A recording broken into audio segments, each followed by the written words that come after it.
Hey, like Chelsea said, hey, 8th graders, how are you doing? How are you feeling, 8th graders? Ooh, I love that. Thank you for that. Hey, like Chelsea said, I'm Desi. I'm one of the high school pastors here on our staff. And she's right, we're in our last week of this series called Outlaw. You can tell because I'm actually wearing boots up here, which is really weird for me. I normally don't wear cowboy boots, but here we are. Anyway, so we're in this last week called Outlaw. And before we jump into tonight's sermon, I need you to do me a favor. You ready? Close your eyes. I mean it. Close your eyes, 8th graders. I see you. Every single person, close your eyes because tonight we're going to walk through a little bit of an imagination. So let's go through a day. Imagine you're in your bed. You just woke up. And you just had the greatest dream you've ever had. You're never going to forget it.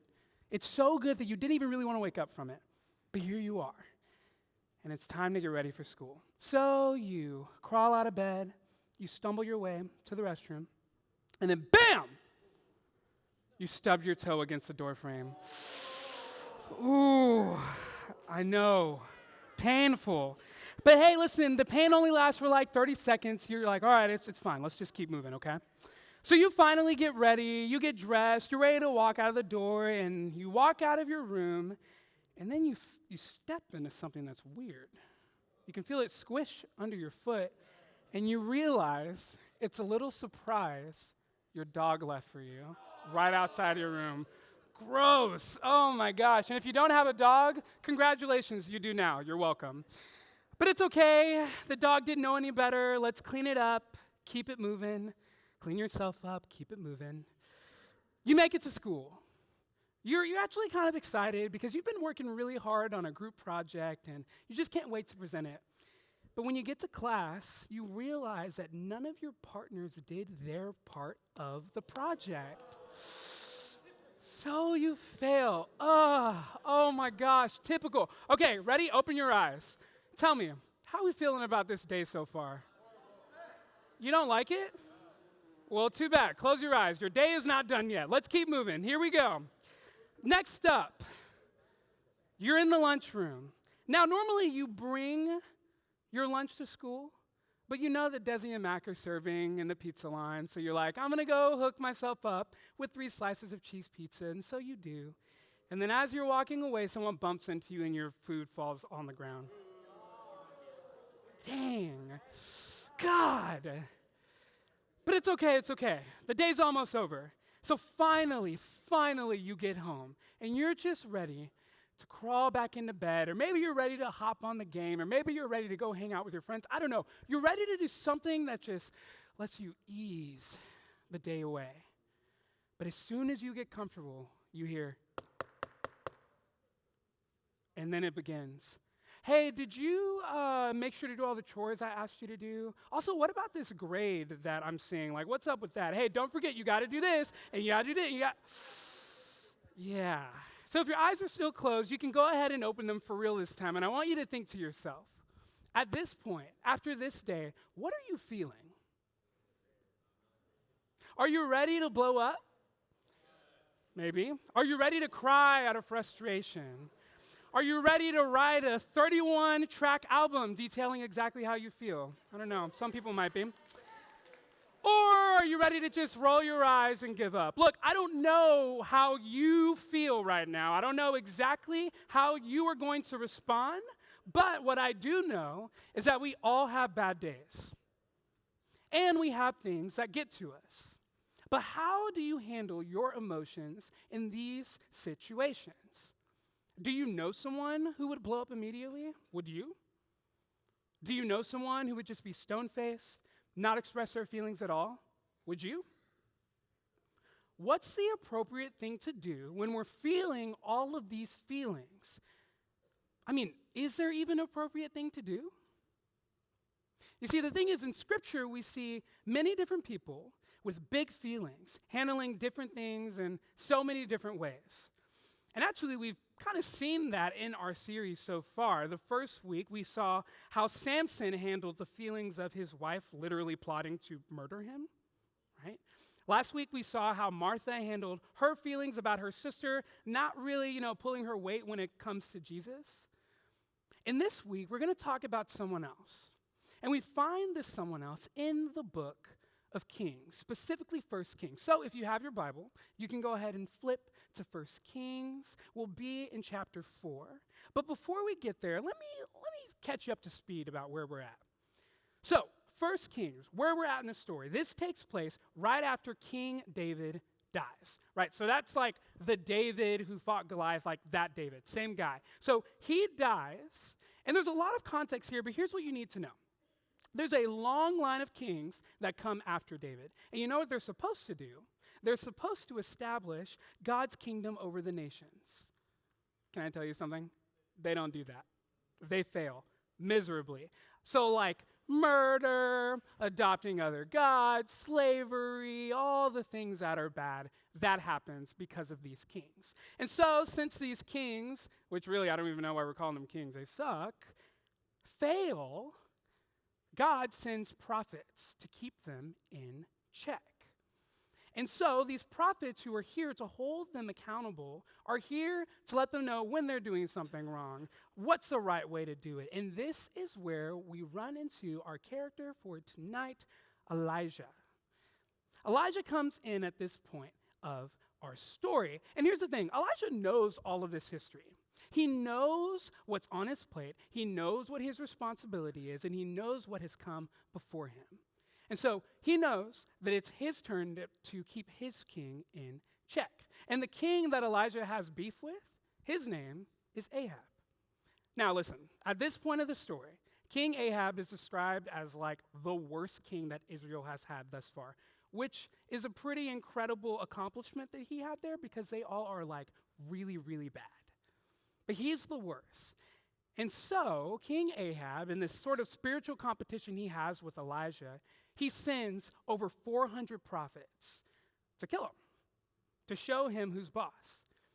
So he sends these prophets of the lowercase g God that he serves to face off against Elijah, and Elijah faces off against them to prove that big G God, like our God, is the one true God. You want to know what he does? What do you think he does? He murks them all. All of them, gone. One sword, one man, over 400 people. He destroys all of them. So King Ahab goes back to his wife, and he's super sad and disappointed, and he tells her exactly what happened. And his wife's name is Jezebel. And Jezebel, she sends a messenger to threaten Elijah, ordering his death. So we see that Elijah just did that. What do you guys think Elijah's about to do? How is he going to respond here? You think he's like scared? Do you think he's ready to handle business? What do you think he does? Yeah, maybe he's about to go beast mode. Well, let's see what he does. We jump into 1 Kings chapter 19, starting in verse 4, and this is what it reads. He himself went farther on into the desert a day's journey. He finally sat down under a solitary broom bush, and he longed for his own death. It's more than enough, Lord. Take my life, because I'm no better than my ancestors. Okay. So Elijah just took down over 400 people by himself who were looking to kill him. And this is how he responds to one threat by one person. He asks God for help to end his life. Pretty wild reaction after destroying 400 people by himself. And I think it might be easy to see this as maybe a little bit over dramatic on Elijah's part. Like, dude, really? And maybe some of you right now are thinking that exact thing, like, okay, he is kind of doing the most. And maybe you have someone in your mind right now who also does the most. Someone who is a little over dramatic. Maybe they feel their feels pretty deeply, but you're thinking, okay, they're doing too much. Like, okay, get over yourself. But given what we know about Elijah and how seriously he takes his job as a prophet, so seriously, in fact, that he's willing to bat with 400 people, it does make sense that he's upset. I mean, after all that work, they still want him dead. And haven't you been there before? Or like, maybe you've won every single game of your season, almost every single one, but that one loss, it just still cuts you so deep. Maybe you really only dated for a few months, but it was actually like the first time you were pretty vulnerable with someone else, and you still can't seem to get over it. Maybe you just can't get that grade up, no matter how hard you try, or how hard you study, or how much you go to tutoring, and it is just blowing your mind, and you just want to give up. Many of us have these moments where it does feel like the end of the world when things go wrong. But maybe you can't relate to this. Maybe you're sitting here thinking, I actually haven't been there. And instead, when something bothers you, you shrug it off, and you're like, it's fine, even if it really isn't. Maybe someone asks you how life is going, and you say, oh, it's busy, even though that's not even an emotion. Some of you find the people who are overdramatic, like Elijah, you see him here, he's like freaking out. Maybe you find that more annoying, but I know that some of you find the opposite annoying too. Why can't they just be real? Why are they acting like their life is so perfect? Why are they being so fake? They don't show any emotion at all. You see, we all have our own responses to how we handle our feelings. But let's see how God responds to Elijah. So we keep going. In 5 it says, he lay down and slept under the solitary broom bush. Then suddenly a messenger tapped him and said, get up, eat something. And we continue in verse 6 and it reads, Elijah opened his eyes and saw flatbread baked on glowing coals and a jar of water right by his head. He ate and drank and then went back to sleep. The Lord's messenger returned a second time and tapped him.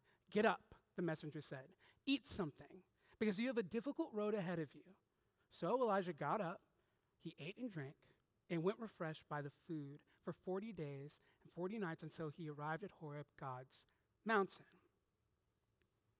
So God responds to Elijah after he cries out, wanting and ready to die, with a meal and a nap. He's like, hey man, just eat something. That's what God responds. So what do we see here? Well, we see a couple of things. Number one, we see that God meets Elijah right where he is. God recognizes Elijah's pain and emotional distress, and he shows up. God is in the big emotions, but God is also on the other side of them. Let's look at verse 7 a little closer. Look, it says, eat something, because you have a difficult road ahead of you. God here points to the future. There is another side. There is something that comes after. Despite how Elijah is feeling, and he's feeling some pretty big feelings here, there's something that comes next. So what does this mean? Let's make it make sense. Just like Elijah has an extreme reaction, we all have experienced something to this effect. And like Elijah, we want to get rid of those negative emotions that we're feeling. Whether you feel the need to pretend like nothing bothers you and you just shove it off and all is well, or maybe you think the only way that you'll ever feel better is to talk to every single person who's willing to hear you about it. We all want to get rid of these negative emotions. But we see here that God, before doing anything else, he addresses Elijah's other needs. God recognizes that Elijah needs a moment before he continues his journey, before he continues to spiral. God tells Elijah to take a sec, eat a snack, and take a nap. And the truth is, sometimes we need to do the same. Sometimes we must take care of our other needs before addressing our emotional ones. And here's what that means. You shouldn't send a paragraph to your ex at 2 a.m. after you're already exhausted and angry. Not going to end well. You shouldn't immediately tell your family you want to change your major for the 5th time after you've been crying about it for days. You shouldn't have to have that hard conversation with your friend about how annoying they've been over the past few weeks after you just got some pretty bad news. And I actually think we know we shouldn't do these things. We know we shouldn't, but we do it anyway. And Elijah knew that he shouldn't just shut down in this moment, but he did it anyway. And hear me out. Maybe everything has has been making you so angry lately, and you feel like punching a wall. Or maybe you've been feeling so sad that you just don't want to be around anyone else. You want to isolate yourself completely. But take a second and really think about it. Is everything making you angry? Every single thing? Or have you just been missing a real outlet to let those emotions out? Do you really want no one else to be around? Or have you just had a whack sleep schedule lately and it's causing you to be maybe a little bit more sensitive than usual? And so maybe some of you right now, you're thinking, okay, but I have been talking to people, Desi, and I have had my outlets, and I'm still pretty mad. Or I have gotten enough sleep, but I still feel this way. And that's fair, but I'm sure Elijah still felt fear and worry when he got up and went. But he still got up and went. See, Elijah took the moment that God provided to rise up, ready to live again, and continue on. And we need to do the same. We all have different ways we handle our emotions.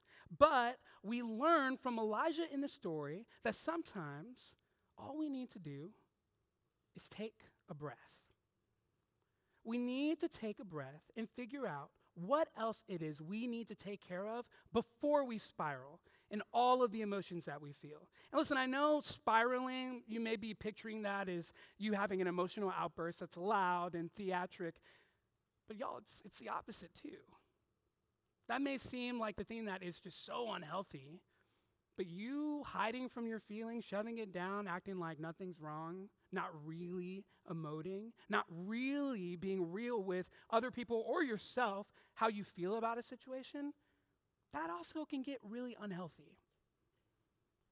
And listen, in the past few weeks, we've been discussing how quick we are to judge. But do you know where our tendency to judge comes from? Our emotions. You see, in the story, Elijah judges himself. That's what happens. He judges himself as unworthy and worthless. And so his fear leads him to believe these things about himself, and that's what sends him down this spiral in the first place. And I think we do the exact same things. We allow our feelings to lead to judgment, whether it's about ourselves or others, and what that does is it leads us down a path of unlove for ourselves and others. How you feel about certain things, or certain types of people, or certain things that people do, all of that is fueled by your emotions. All of that is fueled by how you feel. Those stank faces, those eye rolls, the laughter that's directed towards someone else, the self-doubt, the seeing ourselves as inadequate, these judgments about others and ourselves, they come from things and emotions like anxiety, insecurity, offense, anger. And hear me when I say you may have a really valid reason to feel any of those things, but God is still calling you to take a breath. Before you think about chalking anyone else up to that one thing that they did that maybe actually did really hurt you, or looking down on someone else for what they do inside of church versus outside of church, or kicking yourself over and over and over again for not living up to whatever expectations you feel you need to. Take a breath and take care of whatever else you need first. And listen, maybe you don't know exactly what it is you do need. That's okay. Just like God sent a messenger to provide Elijah with what he needed, you have messengers all around you who are there to point you in the right direction. So, take a breath. And after you take that breath, be ready to pick yourself up and keep moving forward, just like Elijah did. So let's all take a breath.